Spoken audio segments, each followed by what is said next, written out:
Pemirsa, banjir bandang melanda sejumlah titik di Kabupaten Pemalang, Jawa Tengah. Banjir bandang akibat hujan deras yang disertai angin kencang menyebabkan sejumlah fasilitas rusak.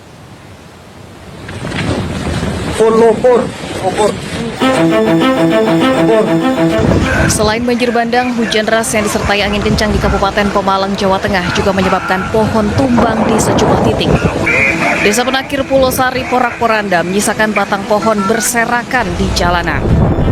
Sejumlah rumah warga juga dilaporkan rusak akibat terjangan banjir bandang.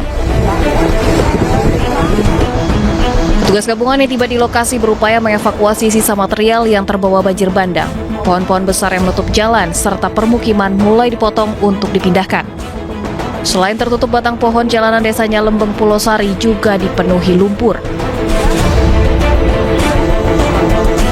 Kawasan objek wisata pemandian air panas Guci, Kecamatan Bumi Jawa, Kabupaten Tegal, Jawa Tengah juga terdampak banjir bandang. Pancuran 13 hancur, 3 jembatan dilaporkan putus dan sejumlah fasilitas yang ada di kawasan wisata Guci juga rusak. Di lereng Gunung Selamat, hujan dengan intensitas tinggi memicu banjir bandang dan angin kencang. Luapan sungai dari wilayah hulu membawa material sedimen berupa lumpur, batu, dan kayu yang menerjang pemukiman warga. Selain merusak pemukiman dan fasilitas umum, banjir bandang ini juga menyebabkan gangguan akses wilayah serta memaksa sejumlah warga mengungsi ke tempat yang lebih aman.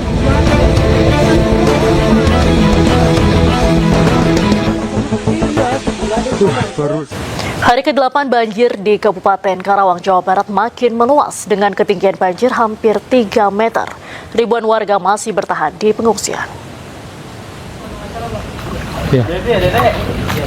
Ribuan rumah di 20 kecamatan di Kabupaten Karawang, Jawa Barat masih terendam banjir setinggi 1,8 meter hingga hampir 3 meter. Kondisi ini terjadi akibat luapan Sungai Citarum dan Sungai Cibeet. Selain merendam rumah dan sawah, banjir juga memutus akses jalan. Di sebagian wilayah banjir mulai terlihat surut, namun di wilayah Cekungan banjir masih cukup dalam hingga ketinggian 3 meter. Ribuan warga terdampak banjir yang sebagian besar lansia dan anak-anak masih bertahan di pengungsian. Selain kebutuhan pangan dan air bersih, warga membutuhkan bantuan selimut, karpet, serta obat-obatan.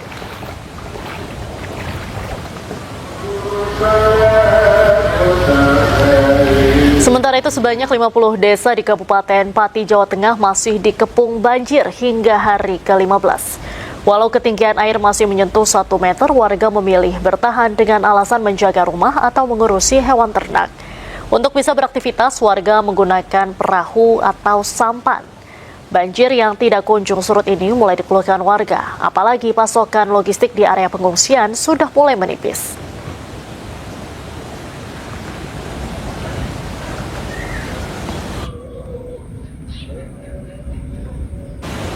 Untuk mengetahui kondisi terkini banjir yang merendam Karawang, Jawa Barat, sudah ada jurnalis iNews Rudi Setiawan di Teluk Jambe dan Vindi Agil di Pati, Jawa Tengah.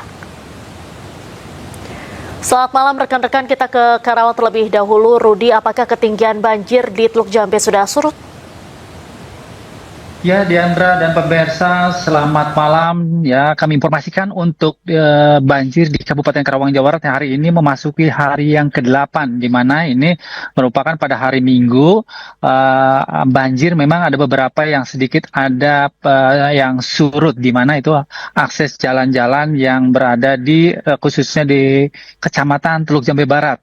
Bisa kami informasikan juga bahwa untuk lokasi banjir ini, banjir masih ketinggian sekitar mulai kalau dari jalan ini sekitar 50 cm, bahkan sampai ada yang 1 meter lebih untuk di jalan. Kemudian untuk yang di jalan, untuk yang diakses yang lebih rendah yang ada berada di dalam, Diandra, dapat kami informasikan itu lebih parah lagi, bisa mencapai ketinggian sampai 1,90 meter sampai bahkan nyaris 2,70 meter dan ada yang 2,90 meter. Tadi kami juga sempat melakukan ke lokasi pada sore sekitar pukul 17.00 waktu Indonesia Barat sampai pukul 17.30. Ya, untuk para pengungsi sendiri sampai saat ini masih terus mengungsi di sejumlah tempat pengungsian yang tersebar di wilayah. Dan untuk banjir memang di sini akibat Sungai Luapan Citarum dan Sungai Cibeet. Kalau untuk status Sungai Cibeet, kedua sungai tersebut statusnya saat ini terus berangsur surut.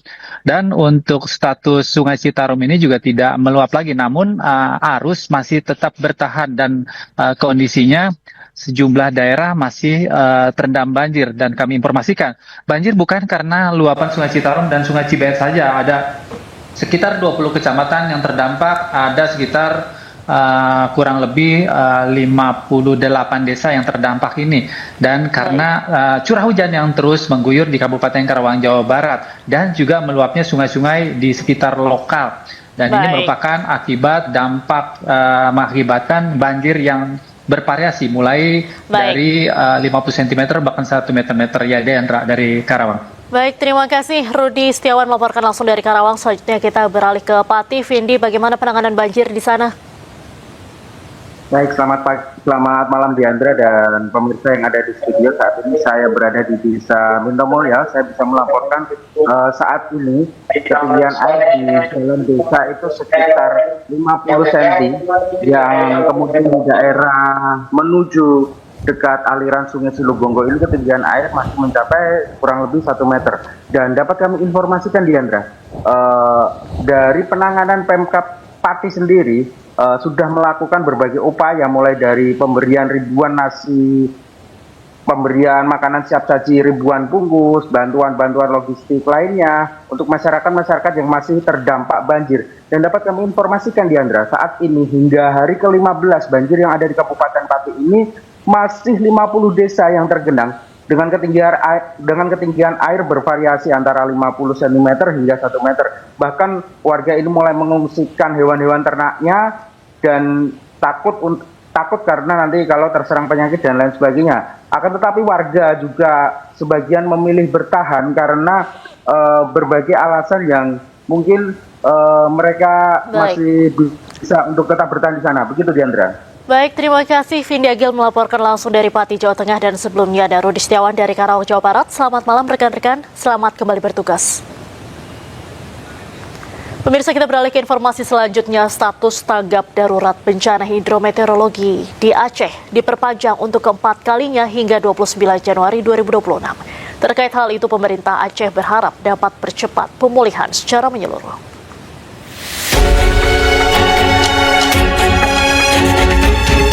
Gubernur Aceh Muzagir Manaf perpanjang status tanggap darurat bencana hidrometeorologi di Aceh untuk keempat kalinya hingga 29 Januari 2026. Perpanjangan dilakukan karena penanganan pasca bencana banjir bandang dan tanah longsor dinilai belum maksimal di sejumlah wilayah terdampak. Saya sebagai Gubernur Aceh dengan ini menetapkan perpanjangan keempat status tanggap darurat bencana hidrometeorologi Aceh tahun 2026 selama 7 hari ke depan, terhitung sejak tanggal 23 sampai dengan 29 Januari 2026. Muzagir Manaf juga menjelaskan proses pemulihan di lapangan masih terus berjalan, seperti pendistribusian logistik, pembersihan lingkungan, layanan kesehatan hingga pemulihan sarana pendidikan di wilayah terdampak bencana. Terkait hal tersebut, pemerintah Aceh berharap perpanjangan masa tanggap darurat ini dapat percepat proses pemulihan menyeluruh, sekaligus memastikan kebutuhan dasar para korban bencana terpenuhi dengan baik. Dari Banda Aceh, Syukri Syarifuddin Ainus melaporkan. Ratusan ojek online di Garut, Jawa Barat mendatangi Polsek Cibatu melaporkan dugaan pengeroyokan yang terjadi kepada rekannya. Informasi selengkapnya kami hadirkan sesaat lagi, tetaplah di Newsroom.